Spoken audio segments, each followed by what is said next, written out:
I was 18 years old when I got married. I belonged to a very conservative family, a Baloch family, where good daughters never say no to their parents. My father wanted me to get married. And all I said was, if that makes you happy, I'll say yes. And of course, it was never a happy marriage. Just about after 2 years of getting married, about 9 years ago, I met a car accident. Somehow my husband fell asleep and the car fell in the ditch. He managed to jump out, saved himself. I'm happy for him. But I stayed inside the car and I sustained a lot of injuries. The list is a bit long. Don't get scared. I'm perfectly fine now. Radius ulna of my right arm were fractured. The wrist was fractured. Shoulder bone and collarbone were fractured. My whole rib cage got fractured. And because of the rib cage injury, lungs and liver were badly injured. I couldn't breathe. I lost urinary bowel control. That's why I have to wear the bag wherever I go.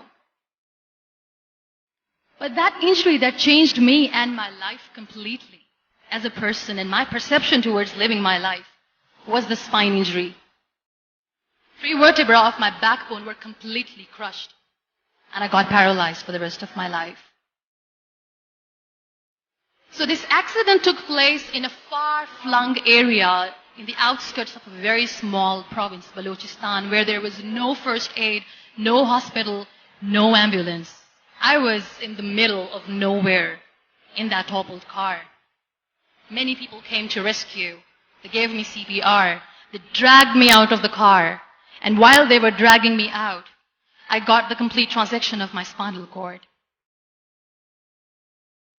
I finally ended up in a hospital where I stayed for 2.5 months. I underwent multiple surgeries. Doctors have put a lot of titanium in my arm. There's a lot of titanium at my back to fix my back. That's why people in Pakistan call me the Iron Lady of Pakistan.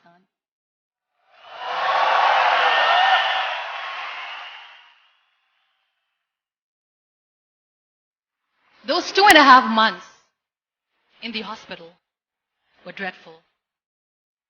I will not make up stories just to inspire you. I was at the verge of despair. One day, doctor came to me and he said, well, I heard that you wanted to be an artist, but you ended up being a housewife. I have a bad news for you. You won't be able to paint again because your wrist and your arm are so deformed, you won't be able to hold a pen again. And I stayed quiet. Next day, doctor came to me and said, your spine injury is so bad, you won't be able to walk again. I took a deep breath and I said, it's all right. The very next day, doctor came to me and said, because of your spine injury and the fixation that you have in your back, you won't be able to give birth to a child again. That day, I was devastated.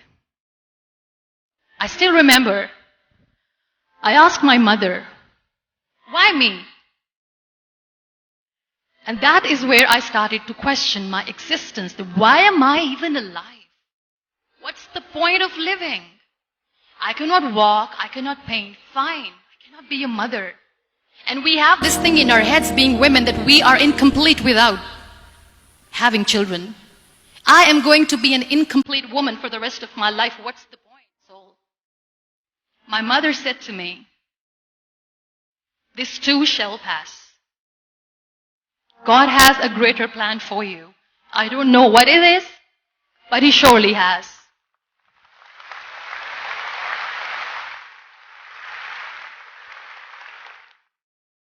So what kept me going was, one day I asked my brothers, I know I have a deformed hand, but I'm tired of looking at these white walls in the hospital and wearing these white scrubs. I'm getting tired of this. I want to add more colors to my life. I want to do something. Bring me some colors. Bring me some small canvas. I want to paint. So the very first painting I made was on my deathbed, where I painted for the very first time. There were a lot of infections in my body, a lot of allergies.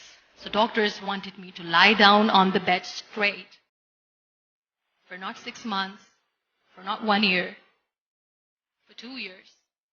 I was bedridden, confined in that one room, looking outside the window, listening to the birds chirping, and thinking maybe there will be a time when we'll be going out with the family and enjoying the nature. That was the time where I realized how lucky people are, but they don't realize. And you know how it all began? That day I decided that I'm going to fight my fears. We all have fears. Fear of unknown, fear of known, fear of losing people, fear of losing health, money. We want to excel in career, we want to become famous, we want to get money. We are scared all the time. So I wrote down one by one all those fears. And I decided that I'm going to overcome these fears one at a time. You know what was my biggest fear? Divorce. Work. But the day I decided that this is nothing but my fear, I liberated myself by setting him free. And I made myself emotionally so strong that the day I got the news that he's getting married, I sent him a text that I'm so happy for you and I wish you all the best. And he knows that I pray for him today.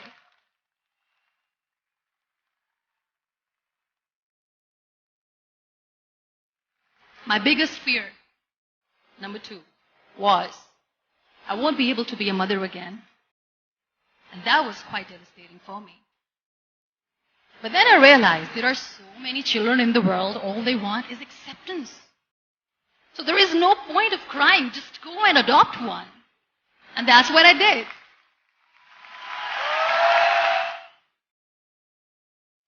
So when you accept yourself the way you are, the world recognizes you. It all starts from